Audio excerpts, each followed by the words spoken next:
future. Great for individuals or couples wanting to make improvement. Call me at Lowry Drug in Statesville, 704-873-2247. The following is a paid program and does not necessarily reflect the views of WSIC. Hello and welcome to Dollars and Cents, presented by North Main Financial.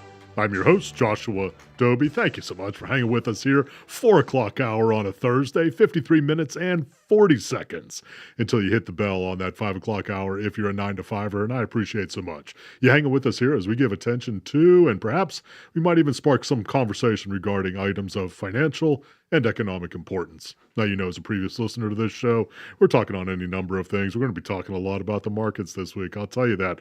My goodness, what a roller coaster it's been just here in the last couple of days. If you've been watching it at all, you know what I'm talking about. We're going to talk more about it here on Dollars and Cents. But again, in doing so, you know, again, as a previous listener, that nothing that we're talking about here is intended as a specific recommendation for you. Meaning that even though we're talking on these things, and we're going to be looking at companies, it's still earnings season, kind of the back end of earnings season, and we're going to be talking about some in a positive light, maybe some in a not so positive light. Again, in doing so, and recognize that everybody's situation is unique. We strongly, strongly recommend that you reach out to your tax advisor, to your financial advisor, or if you'd like to reach out to us at North Main Financial Group, love to hear from you. Love to chat about your particular financial situation to see if there are ways in which we might be able to be helpful to you. Online, you can find us at northmainfinancial.com. That's north like the direction, Main like the street, financial.com. We have a contact page on there. Leave us an email address or a phone number and let us know the most preferred and desirable ways for us to contact you, again, at northmainfinancial.com. You're also welcome to call us right here in the studio. You got a question? I mean, you probably do if you've been watching the markets at all here for the last several days. Holy smokes. I have some questions. Maybe I'm going to ask you a question if you call in about what's going on around here. 844 Studio 4, that's 844-788-3464, 844-788-3464 here in the studio. Can't promise you we're going to get to all of your questions, but if you call in and you leave your question with Producer Joe, I promise you in the best ways that I can, I will try to get it in today, and if I can't get it in this show, I'll definitely get it in on the next one, and make sure that what we're bringing to you here is not only both timely, but also relevant content for the kinds of things that you would like to see. All right, let's get into it. What's hot? What's hot? Market's hot. It always is. I feel like I say this every week now. Certainly since the time of the COVID pandemic there in 2020, which of course just put things into a very different space on so many levels when we were talking about the markets, but certainly with where we are right now. You'd be hard-pressed to say that it isn't a very dynamic kind of time. Coming out of a space where we have been raising interest rates, here for the last year and a half now, almost 2 years, that we've been raising interest rates, or the Federal Reserve has been raising interest rates, what that has meant. And now, especially with what's happened here over the last week, I mean, literally with what's happened here over the last week, we seem to be I have to say all but guaranteed. I can't say guaranteed too often about just about anything in my end of the universe, but we are all but guaranteed at this point, based upon the verbiage that the Federal Reserve Board of Governors has used, that we're going to start getting rate cuts. Amazing. I mean, we just came out of this space of raising rates here for the last 2 years, took a couple of month breather, and really got some verbiage that would seem to indicate, literally just after last week's show, some verbiage, and then Friday, very interesting jobs report that definitely spurred the market to move in a negative direction, and then what I would say, again, insofar as the futures market is concerned, all but a guarantee that we're going to have the Federal Reserve adjust the overnight lending rate here coming into their meeting in September, which is still several weeks away. So it's important to recognize, not going to happen right now. The market definitely wants it to happen right now. There was even speculation that the Federal Reserve Board may engage in what's called an emergency meeting, meaning a non-scheduled meeting for the purpose of dropping rates. Folks, if you ever watched me on the socials, you can obviously see my body language. We're not an emergency. Nowhere close to it. And the last time that happened, just for perspective, March of 2020, as things were shutting down due to the pandemic. So we get pretty excited pretty quickly as a marketplace, and that certainly seems to be the case here over the last week. And so talking about what's hot, that's the first item, talking about the market performance. So you're going to get it on both ends. We're going to talk about it here at the front end, talk about it also at the back end of things, and in between, we're probably going to talk. Yep, you guessed it, probably food and football. It tends to be among our more popular kinds of subjects here. We're definitely going to be talking about that. But at the front end of things, if we're looking at what happened here over the course of the last week, let's just dot them on a matrix a little bit here. First thing that came out on last Friday, was an unemployment report that I guess I need to say that it was some surprising to the market.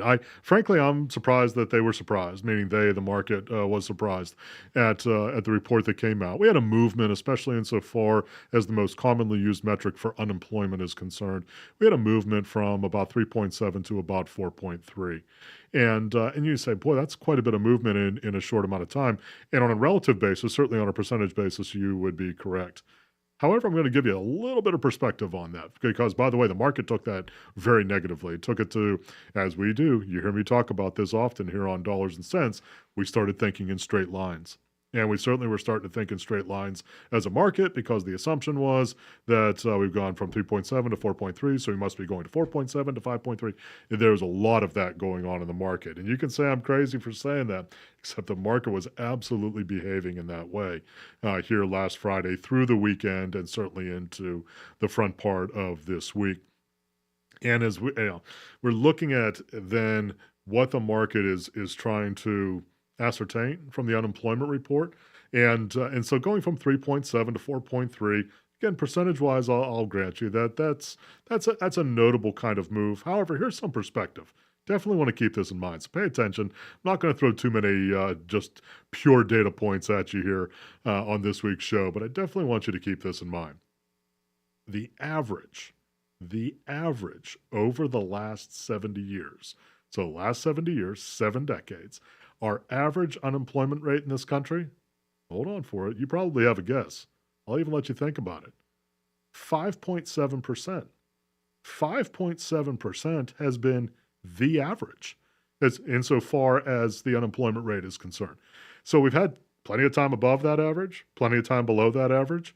So I'm saying that to provide some context to what a 4.3% unemployment rate actually means. Folks, we're not in a space of tragedy and degradation as far as our economy is concerned. We're just not. And I understand we're just looking at unemployment, but that of course is one of the primary factors in the consideration of whether we are in a recession or not. I heard more folks talking about how we're heading for a recession in the last week than I can count. And I understand it's my business. I'm paying attention to those kinds of things. But my goodness, folks, we had an uptick in unemployment, and that happens. And it certainly, as you heard me say now for the last year and a half, it should happen without being disrespectful to folks who are looking for jobs. But it should happen because of how much the Federal Reserve has increased the overnight lending rate, how much they've increased interest rates. That's actually, I know, counterintuitive. That's actually one of the designs and desires. That's how things cool off from an economic standpoint. So that's happened here a little bit. But the market really took it negatively, really did. Sold off hard, especially in the more aggressive end of the market. Meaning in parts of the market on Monday, especially at the more aggressive end, I mean, there were some indexes that were down 5, 6, 7%. There were some stocks that were down 10, 12, 15% in a day. I mean, that, folks, that is a lot of movement to happen just in the course of a day. And I mean, you're talking about a whole year's worth of movement in literally just one 7.5-hour trade or 6.5-hour trading session. That's a lot of movement in one day. So we got to kind of take that in context. We got to take a little bit of a breath and understand what that really means. We're going to be doing that more here on today's show on Dollars and Cents. I appreciate so much you hanging with us. Hang with us as we now hear from our sponsors. Coming back here in a few moments on WSIC. Keep it right here. Dollars and Cents with certified financial planner Joshua Dobi. We'll return shortly on 105.9, 100.7 WSIC. Well, still some scattered downpours at times through the rest of our Thursday evening. Gusty winds will continue through the early evening hours, but start to relax as we go into tonight. A couple of scattered showers could linger into the overnight hours, but our rain is tapering off by Friday morning, and really by the middle of the day and lunchtime, we should be in good shape again. Clearing out for Friday afternoon. Beautiful weekend coming up with highs in the mid and upper 80s. That's your forecast from the WSIC Weather Center. I'm meteorologist Chase Myers. The WSIC app is available now wherever you get your apps, featuring local deals from great local businesses like Serenity Now Massage Therapy. Here is your WSIC community calendar. Langtree Live in Mooresville continues their free Thursday concert series with Hey Ladies on August 8th. Hey Ladies brings the best music from the new wave era to life. Catchy choruses and fun beats will encourage you to get up and dance. Langtree Live welcomes lawn chairs, has food and drink for sale in the afternoon and evening, with the Hey Ladies concert beginning at 7 p.m. The Second Friday Street Festival is back for the August edition. Celebrate in style on Friday at the Oak Street Mill in Cornelius with live music, local craft breweries, food trucks, sweet treats, artisans, vendors, a kids zone, games, and giveaways. Call your neighbors, leash up your pups, and come celebrate at the Second Friday Street Festival in Cornelius beginning at 5 p.m. Downtown Statesville opens up for a family-friendly day of fun on the second Saturday of every month. Broad Street welcomes pop-up vendors, raffles, event day specials, do-it-yourself experiences, and more. The second Saturday day of fun begins at 11 a.m. in downtown Statesville.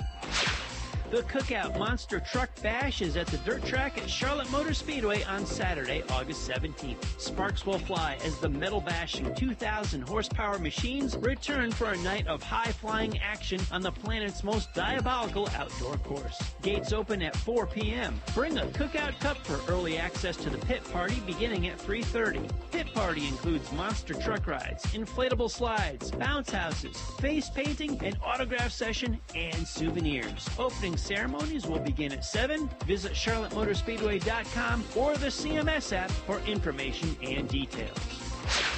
To keep up with all the events happening around the community and much more, including amazing local deals, download the WSIC News app today. We're back now with more of Dollars and Cents with your host, certified financial planner Joshua Dobi on 105.9 100.7 WSIC. Hello and welcome back to Dollars and Cents, presented by North Main Financial. I'm your host, Joshua Dobi. Thank you so much for hanging with us here. Second quarter of today's show, football reference there. We're into football season, but I can't talk about football a whole lot here while we're in the middle of the Olympics. I mean, literally, I don't know if you've had a chance to watch. I certainly have watched some, not as much as I would like, of the Olympics. My goodness. I mean, it doesn't matter what sport it is, that it is truly amazing to watch. These just literally world-class athletes performing. Really amazing stuff. And even as we're on air here, we even have it maybe running in the background here in the studio as the USA basketball team happens to be playing right now. Very close game coming down to the end. And it'll be interesting to see how that shakes out. All right, just before we went to break there, we were talking about the markets. And yeah, you get it at the front end and the back end this week with regards to what has happened, because we just had some really dynamic performance. And we really had especially if you look at the front end of this week, some, I would call it more frantic kinds of movements. Some of the indices down 4, 5, 6% in a day. You know what's interesting about that? And this is part of how the market moves. At the time that I went on the air here, we had recovered very nearly all of that in several of those indexes, meaning that of all that negative movement that happened on Monday, here we are on Thursday, and in several instances, we already got it all back. Now, that's not usual. That certainly doesn't always happen, but it is an important reminder about what to do when the market moves in volatile ways. We'll talk about that later in the show. Make sure you hang around for that. About what to do there, you probably can intone, and certainly if you're a previous listener to Dollars and Cents here, you probably can recite for me what it is that I'm going to be saying here a little bit later in the show. We talk about how to navigate some of those turbulent waters. Let's get into some companies, talking about what's hot. We're still in earnings season. You heard me say that in the first segment. And I got to talk about some of these companies. Very interesting stuff that's sitting out there. And I have to share this first one. Very well-known company that just came out with earnings here this week, and that's Disney. Disney, publicly traded company, David Indigo Sam, DIS, is the ticker symbol. It's not a recommendation to buy, sell, or hold Disney stock. But came out with some very, very interesting I think, kinds of data, and most specifically, and this is where I look at Disney the closest, to give some indication about discretionary spending of the consumer. Now, there's your 10-cent phrase. Really, what I want to know is, what are folks doing with their money that they can choose to spend? We all have fixed expenses, right? We got rent, we got mortgages, we got car loans, we got student loans, we got credit cards that need paid off, utilities, those kinds of things. They're fixed, right? Those things are coming every month. But what about the money that we choose to spend, or discretionary money that we have on a monthly or quarterly basis? What are we doing with that? Disney's one of the prime places I look to see what the consumer is doing, because obviously Disney isn't required. Now, for some of you folks who are Disney lovers, you probably would say it may be a required spend. I do know there are some folks out there who think of it as a required spend, but of course it is something that we choose to do. So very interesting as part of the report here. First of all, revenues were increased about 3% overall, but net, meaning their net income or net operating income, was down about 6%. Interesting. What that says in my world, they're charging more, but didn't get as many folks through the turnstiles, especially when it comes to the parks, and that's where I'm going next. So from their standpoint, and this is Disney's CFO talking about this, consumer spending is slowing and should continue to slow here for the next several quarters. Now, that's very interesting. Also interesting, anecdotal, maybe not too anecdotal, maybe just a quick aside on that. Disney just recently raised the prices. I had mentioned this in a previous show. Disney just raised the prices pretty notably on all of their theme parks, meaning the entry fees for all of their theme parks. So kind of interesting that they're seeing the consumer slow down or not spend as much at Disney. As part of this particular article, and that was, or this white paper rather, that was opining about some of the reasons why the consumer may be slowing down in spending at Disney, quoted also it was actually a survey from LendingTree. LendingTree is an online financial resource that you can use, and actually they are a publicly traded company, I should say as well, and one that is pretty easy to remember. TREE, Tom, Roger, Edward, is their ticker symbol. Not a recommendation to buy, sell, or hold LendingTree, but they did a survey. And they found, and they did a couple of thousand folks who had gone to Disney, and they found that very nearly half of the folks that they surveyed, I'm going to say this slowly, very nearly half of the folks that they surveyed who had gone to Disney went into recurring debt to go to Disney. I'm going to say this again. Very nearly half of the folks who were surveyed by LendingTree who had gone to Disney over the course of the last year went into debt. Very nearly half, which means they weren't paying it off that month, or they didn't pay cash for it. And the average debt of those persons, very nearly $2,000. $2,000 in debt to go to Disney. Now, folks, it's one thing to go to Disney.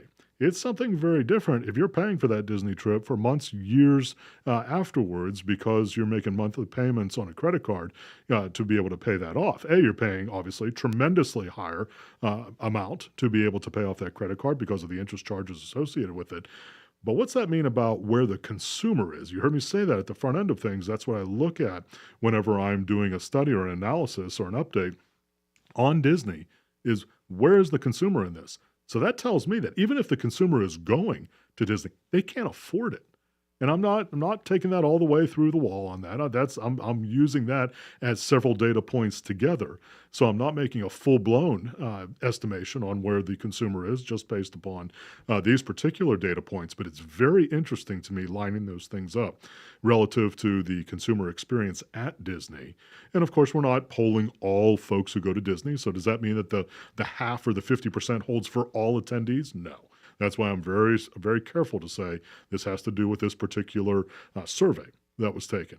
But very interesting. I mean, more than a few folks, a couple of thousand folks were a part of this survey, and very nearly half had gone into recurring debt going to Disney. So something we're watching, again, because, and you say, well, why are we paying so much attention to how folks spend their money?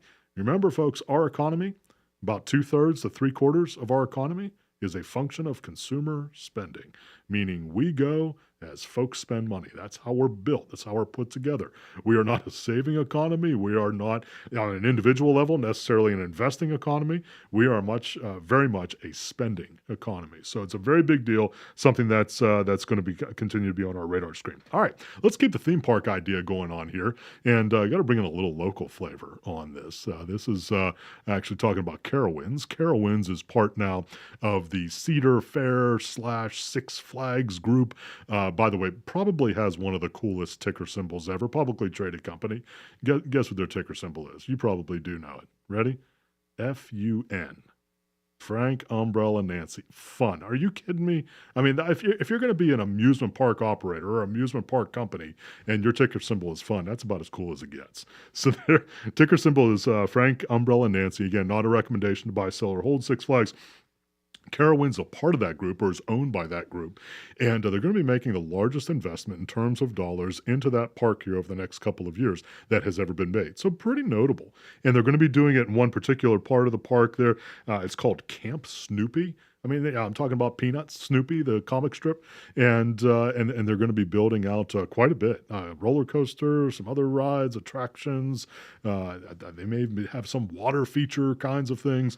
So pretty notable as far as that's concerned, and good to see that Six Flags and Carowinds seeing that as a worthwhile investment, because that's a lot of dollars. Dollars were not disclosed, but you're talking about millions of dollars to go into something like that, to be able to make that kind of update. And as they said, it's the largest one that they've ever done, probably in the tens of millions of dollars range, in order to be able to do that.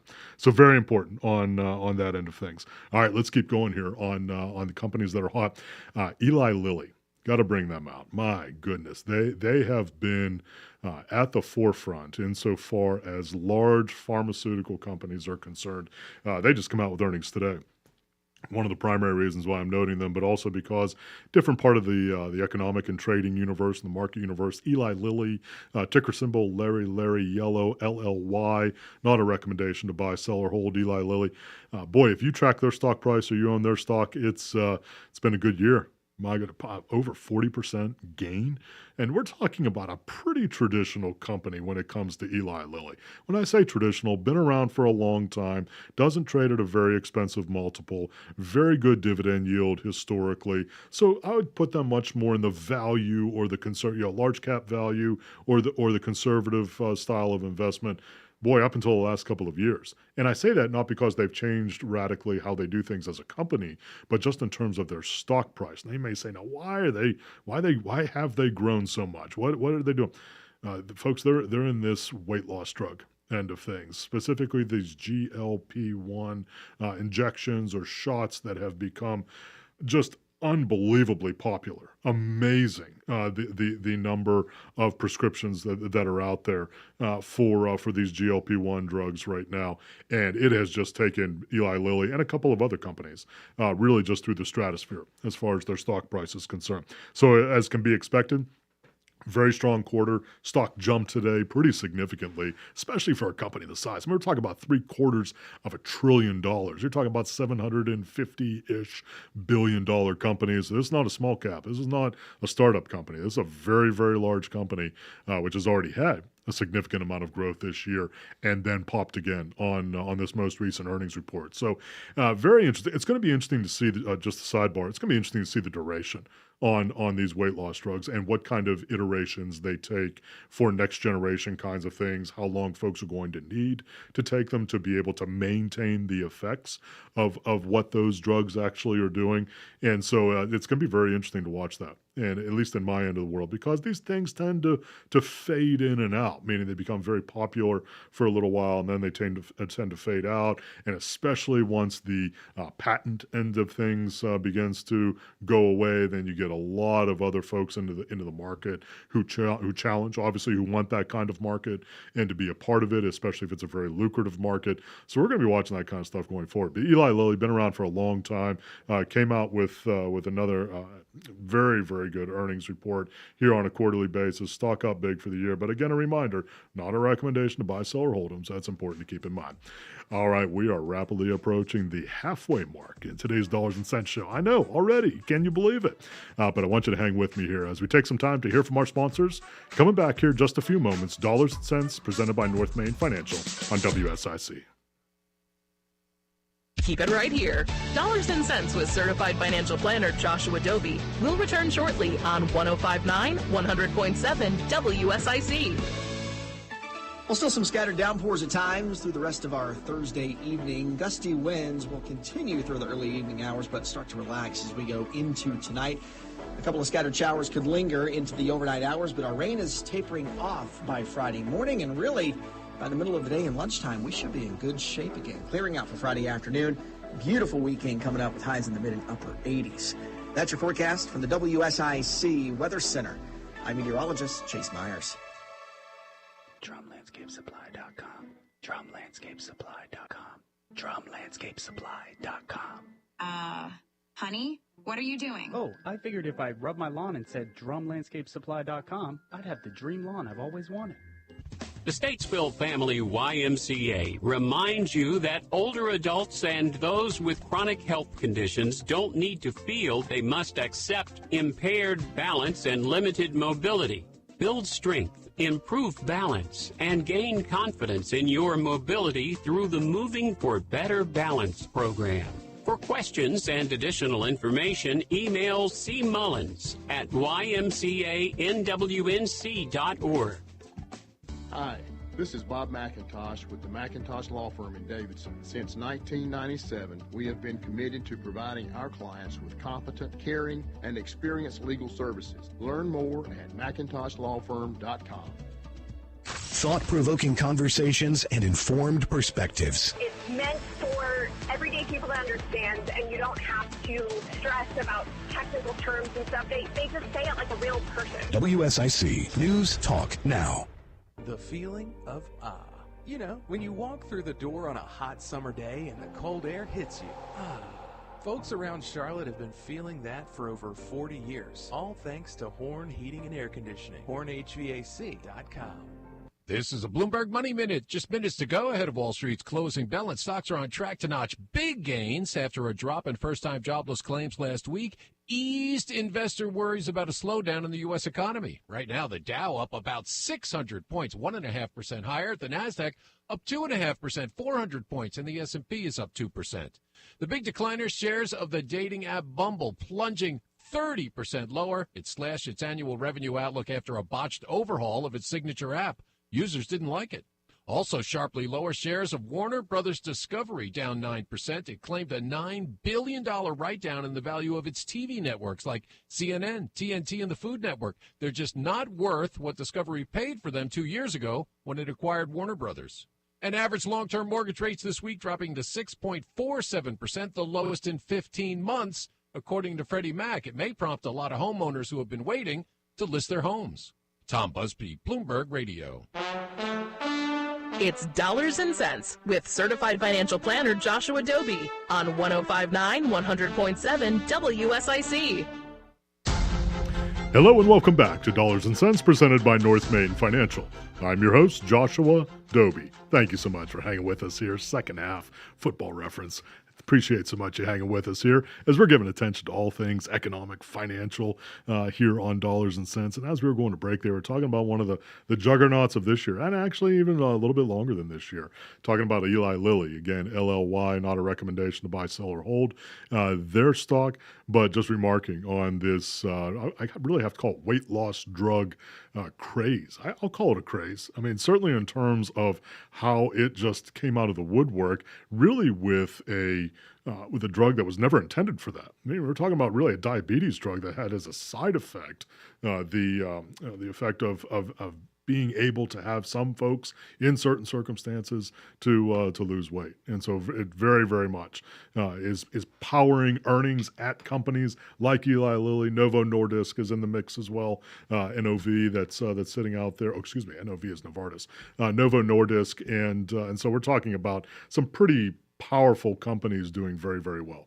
that are sitting out there. So very interesting to see those kinds of things. All right, let's pivot a little bit. So we're talking pretty much a crazy market. We were talking about Disney and the consumer. We got Carowinds in there. We got literally one of the best ticker symbols ever at FUN that's out there, talking about pharmaceuticals. So what's a good pivot from here? You got it, food. Let's talk food here for a minute. I love talking food.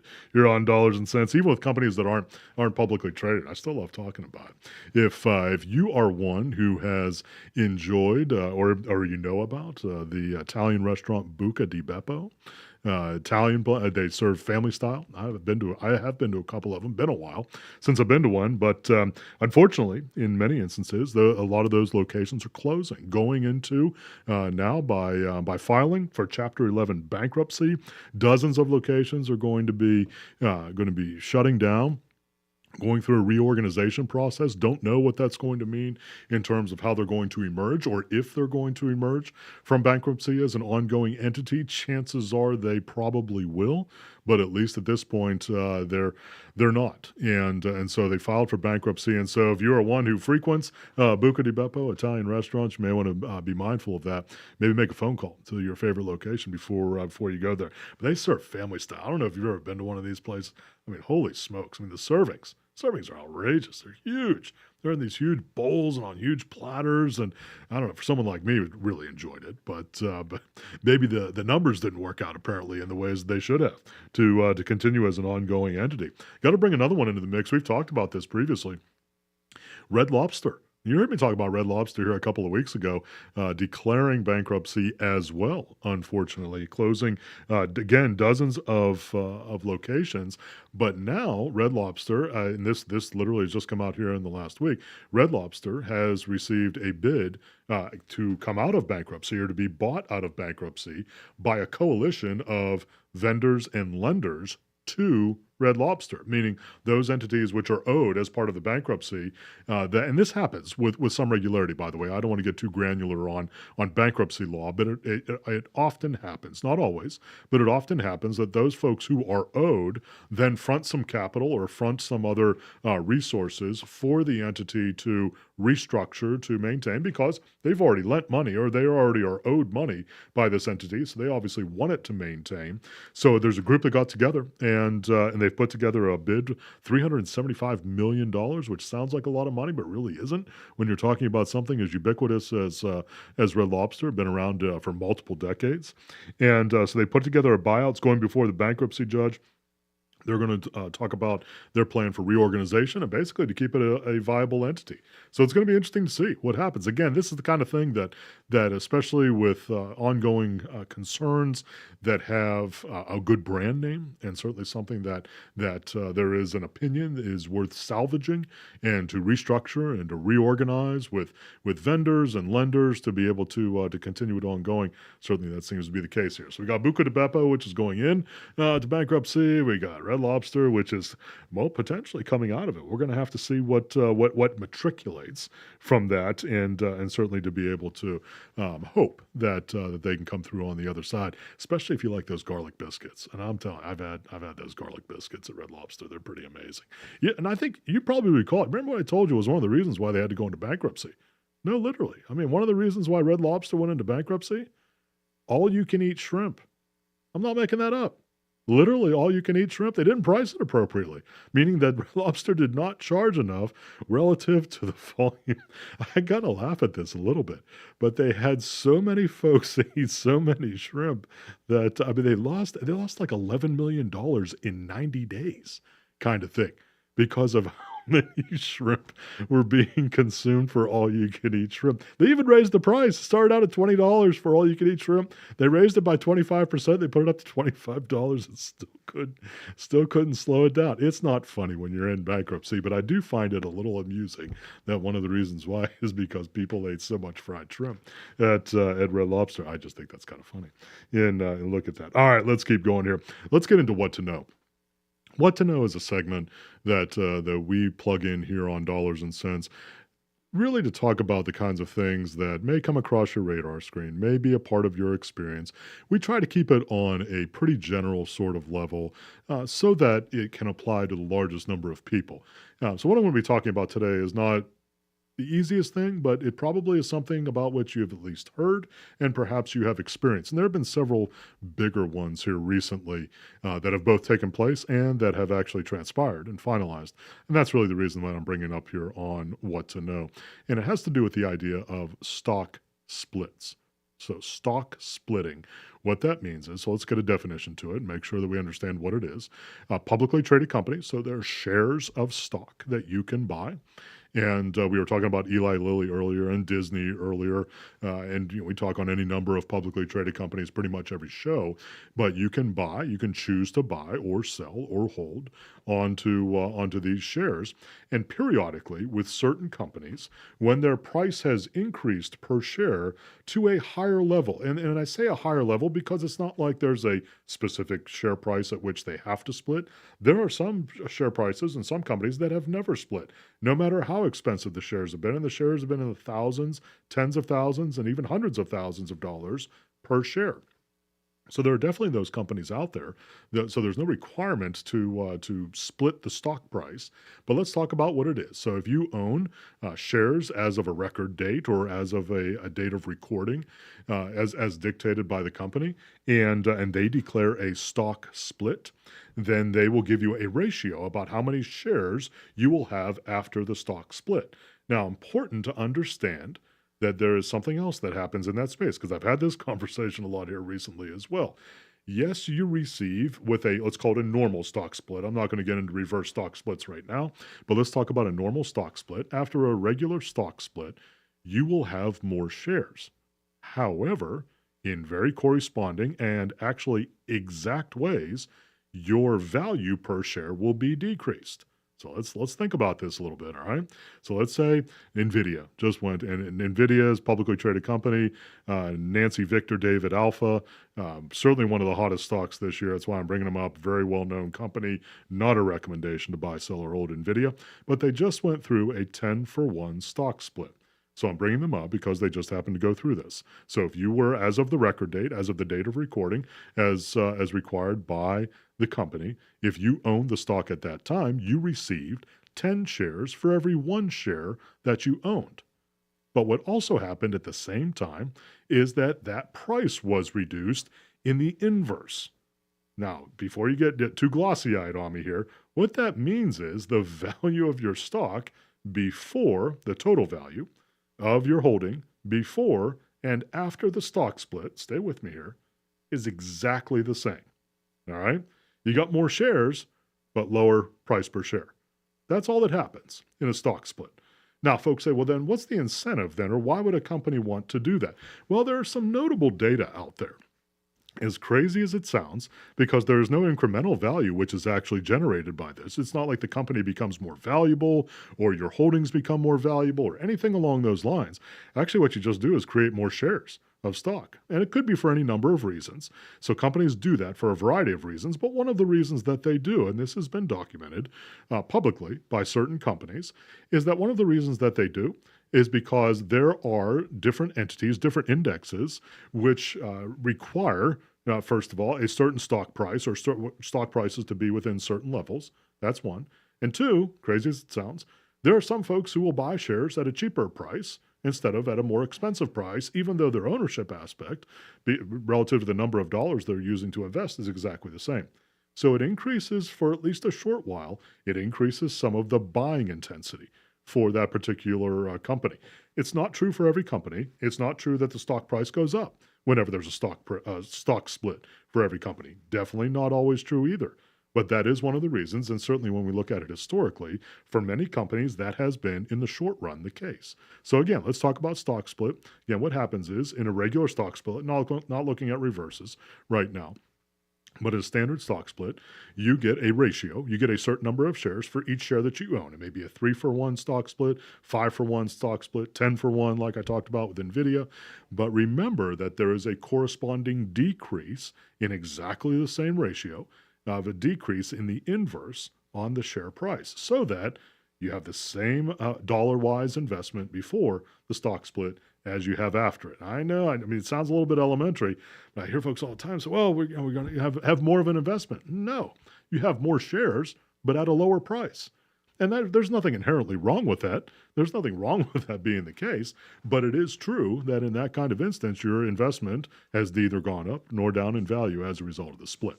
So that's what you got to keep in mind when it comes to stock splits. So whenever you see it out there, yes, there's sometimes some real intensity and some fervor around it in a positive kind of way. Nothing wrong with that. But just remember what you're getting. All right, we're going to take a break here as we hear from our sponsors. Going to get ready for the fourth quarter here on Dollars and Cents, presented by North Main Financial. Hang with us as we come back on WSIC.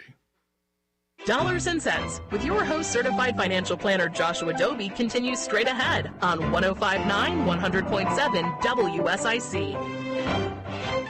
Well, still some scattered downpours at times through the rest of our Thursday evening. Gusty winds will continue through the early evening hours, but start to relax as we go into tonight. A couple of scattered showers could linger into the overnight hours, but our rain is tapering off by Friday morning, and really, by the middle of the day and lunchtime, we should be in good shape again. Clearing out for Friday afternoon. Beautiful weekend coming up with highs in the mid and upper 80s. That's your forecast from the WSIC Weather Center. I'm meteorologist Chase Myers. Here is your WSIC community calendar. Langtree Live in Mooresville continues their free Thursday concert series with Hey Ladies on August 8th. Hey Ladies brings the best music from the new wave era to life. Catchy choruses and fun beats will encourage you to get up and dance. Langtree Live welcomes lawn chairs, has food and drink for sale in the afternoon and evening, with the Hey Ladies concert beginning at 7 p.m. The Second Friday Street Festival is back for the August edition. Celebrate in style on Friday at the Oak Street Mill in Cornelius with live music, local craft breweries, food trucks, sweet treats, artisans, vendors, a kids zone, games, and giveaways. Call your neighbors, leash up your pups, and come celebrate at the Second Friday Street Festival in Cornelius beginning at 5 p.m.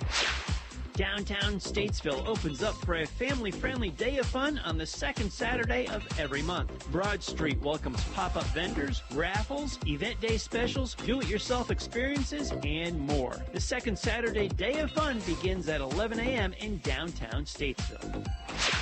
The Cookout Monster Truck Bash is at the dirt track at Charlotte Motor Speedway on Saturday, August 17th. Sparks will fly as the metal-bashing 2,000 horsepower machines return for a night of high-flying action on the planet's most diabolical outdoor course. Gates open at 4 p.m. Bring a Cookout Cup for early access to the pit party beginning at 3:30. Pit party includes monster truck rides, inflatable slides, bounce houses, face painting, an autograph session, and souvenirs. Opening ceremonies will begin at 7. Visit charlottemotorspeedway.com or the CMS app for information and details. To keep up with all the events happening around the community and much more, including amazing local deals, download the WSIC News app today. Making your money make sense. Dollars and Cents with CFP Joshua Dobi on 105.9, 100.7 WSIC. Hello and welcome back to Dollars and Cents, presented by North Main Financial. I'm your host, Joshua Dobi. Thank you so much for hanging with us into the fourth quarter football reference here. Although, I mean, I got to reference a different sport here right now, though. I just got word, and yeah, I'm watching the Olympics. No, I'm not watching the Olympics while I'm talking to you, but let's say it may or may not be running in the background here in the studio. I mean, I have the scoreboard. I have the host, Joe Berg, here in the studio as well with me, and he's keeping me up to date. Gave me the green light that the USA basketball team had a close one right up until the end there.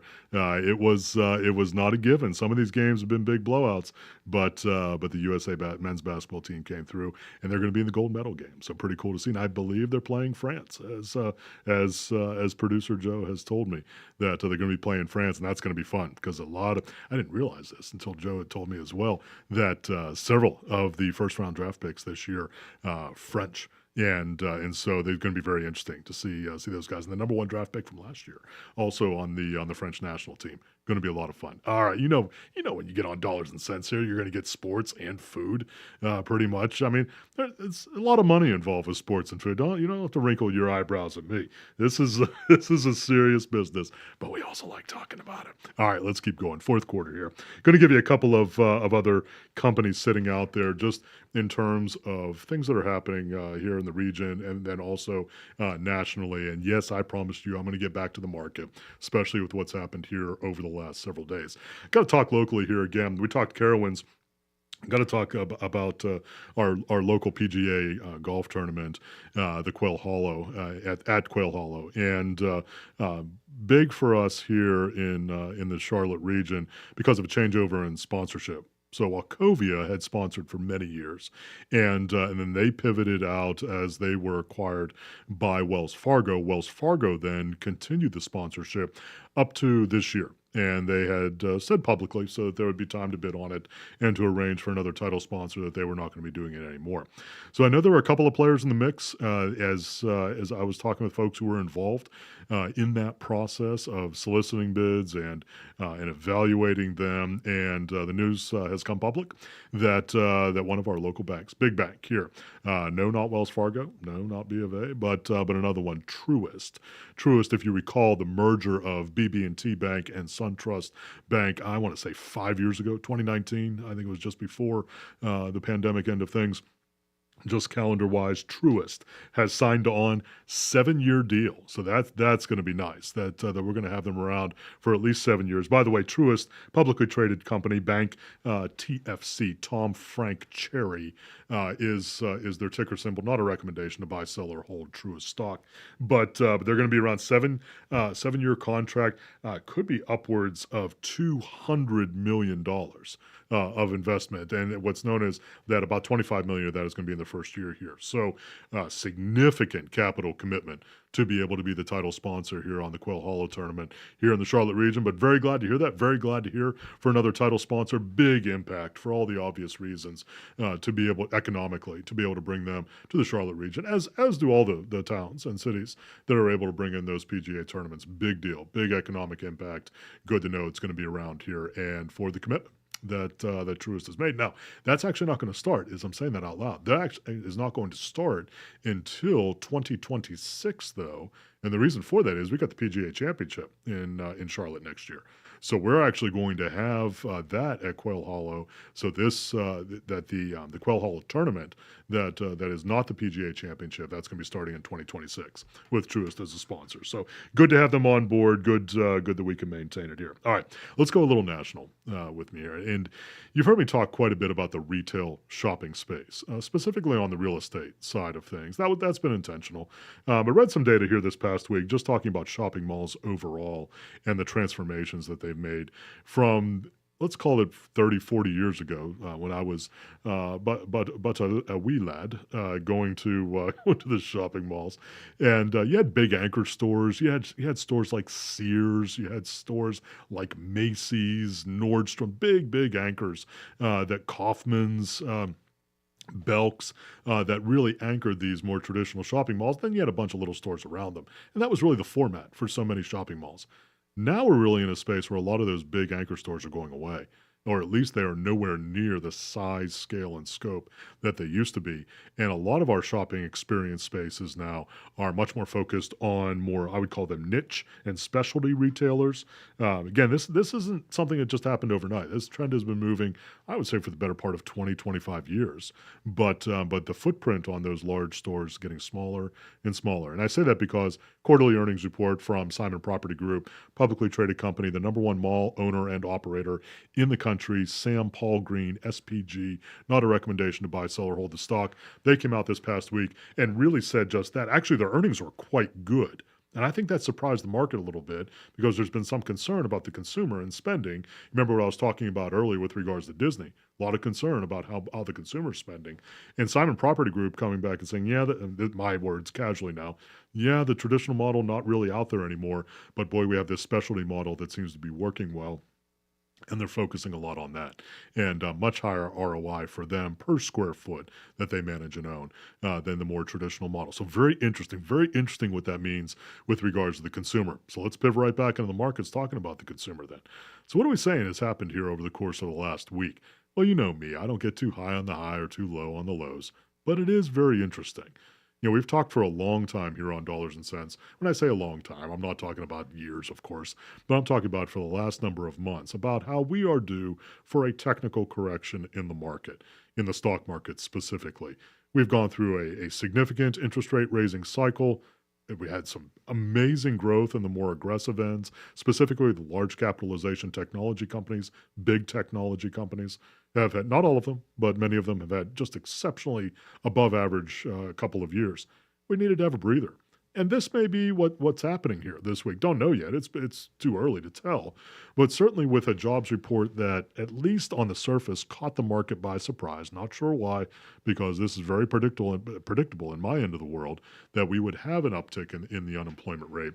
But certainly seems to take the market by surprise. And now specifically, the market, and you can tell by where the dollars are flowing, meaning where they're being placed, that the market is leaning very heavily into the Federal Reserve starting to cut rates in September. As a matter of fact, now there's even some speculation, more than a little speculation, that the Federal Reserve may cut rates as much as 50 basis points instead of 25. My opinion, all subjective here, what comes next, way overdone. You've heard me say any number of times, I wish the Federal Reserve wouldn't cut rates here for a little while to allow us to absorb what the effects of the interest rates raising cycle are in more substantive ways. But we're going to get cuts. I mean, it looks like at this point, certainly based upon what members of the Federal Reserve Board of Governors have said, certainly what the futures market is indicating, it's not a matter now of if, but how much they're going to be cutting, not only at the September meeting, but by the end of the year. So very, very interesting to see that. And I say that, you say, oh, gosh, you talk interest rates and Federal Reserve Board of Governors, and it makes me just want to take a nap, especially on a day, at least around here, where it's raining a lot. I don't blame you. But let's think for a minute about the impact. Why is it important when we're talking interest rates? Well, folks, whether you like it or not, a whole lot of our lives is either a direct or indirect function of interest rates. And yes, you point to the obvious things, like when we're talking about mortgage rates, auto loans, student loan rates, credit card interest rates. Those are all very direct impact points when we're talking about interest rates in our lives. But when we talk about interest rates in indirect ways, folks, it affects everything. Because think about it. The companies from which you buy things, whether you're going to the grocery store, whether you're buying things on Amazon, whether you're buying things in a store, a more traditional retail store, whether you're traveling, everybody, in terms of the companies that's providing you those goods and services, everybody has lines of credit or has debt in some way. As those interest rates change, that affects literally their profit margins, which, hold on to it now, here we come, that also affects what they're charging you.